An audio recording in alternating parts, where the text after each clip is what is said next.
tại sao em có thể sống tốt khi không có anh vậy?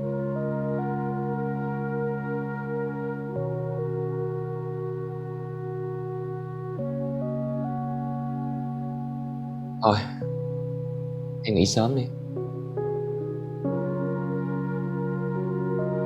Đừng gửi thiệp mời cho em. Hôm đó em cũng không cần tới đâu.